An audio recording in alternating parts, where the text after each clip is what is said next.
Hi there and welcome to my July book haul, and this month it's a real mix with French, Japanese and classic novels and some works of history thrown in. So let's kick off with Sir Walter Scott's Waverley, one of the first historical novels. As you can see, I've almost finished it. It is, in truth, the weakest of the 5 Scott novels I've read, but I'll still do a review because those weaknesses are instructive. Scott overcomes them in his subsequent books. Then 2 more novels by Haruki Murakami. Now you may remember I read his Dance Dance Dance and Sputnik Sweetheart last month. Both of them were rather empty page turners, but because they are so quick to read, I'll give them a try. So we have Norwegian Wood and, regarded by some as his best I believe, hard-boiled Wonderland and the End of the World. Then French materials. Firstly, an American novel in French translation. It's J. Macinerney and his Glamour attitude. It was titled Model Behavior, yes, in English. The reason I'm reading an American novel in French is so I don't have to deal with the finer points of French culture, merely the language. It's not really all that interesting, but it is helping my studies. Then sci-fi, Siva by Philip K. Dick.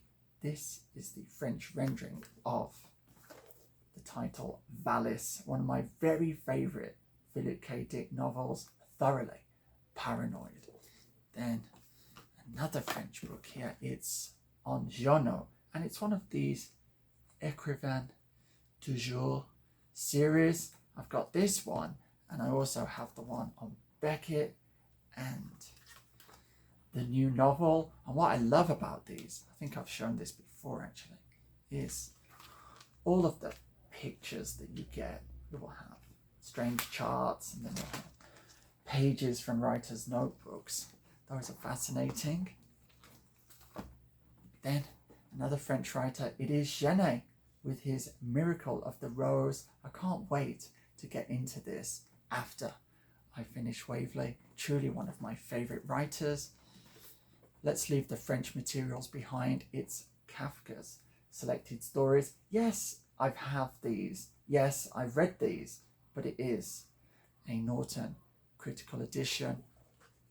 Completely clean, no student notes there. I've reread The Starvation Artist, sometimes translated as The Hunger Artist. It's just 5 or 6 pages, and it really took me back in time. It's absolutely wonderful reading.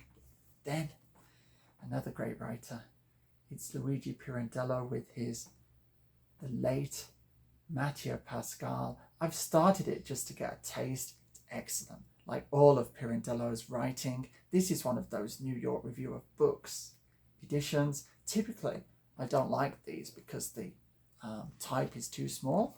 This one, it's readable. Do need the glasses, of course, though. Then from the library, H.P. Lovecraft in one of these Library of America editions, Tales. I reread Call of Cthulhu, which is one of my all-time favourite stories. I actually read it every year, so I sat down last week and went through it again. If you've never read it, I strongly urge you to do so. Just so pleasurable. The cosmic scope of the evil he presents you with. Then travel writing from Herman Hesse, Singapore Dream, from the library. I started it and ran into some problems because it is just so much of its time. So there is, I guess, what we'd see today as a lot of racist tropes in here. And it's just a question of whether you can be bothered to sort of work your way past those, or actually, are these racist tropes just preventing Hesse from seeing more interesting stuff? Is he not really seeing anything at all? In effect, just what his preconceived notions have programmed him to perceive. Yeah, that was an issue with this, so I might not finish it. Then let's move on to the second pile. So next we have Dante's Divine Comedy, Volume 1 in the Penguin Classics, Hell, and this completes the 3-volume set. I've had these on my shelves now for at least 5 years, and I've been waiting for Volume 1 to show up in a used bookstore. Finally, I got it. So that is perhaps a signal to begin reading them. Then another Penguin Classics is Dostoyevsky, Poor Folk and Other Stories. And the American classic, Moby Dick. Now I know, like Ulysses and War and Peace, this is one of those massive novels that many people would like to read but haven't managed to get round to. In my case, I hope I can get through it. Then anthropology, it's Mountain Wolf Woman, sister of Crashing Thunder. She was a Winnebago Indian, and I'm extremely interested to find out what she had to say. And to finish with some works of popular history.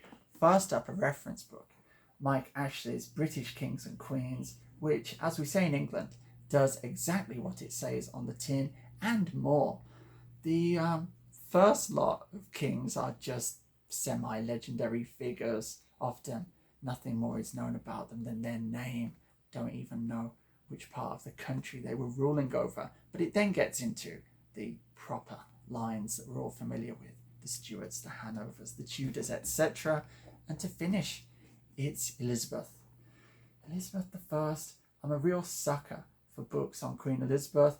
I must not be alone because it's a real industry. There seems to be a never-ending conveyor belt of such titles. Who's the author?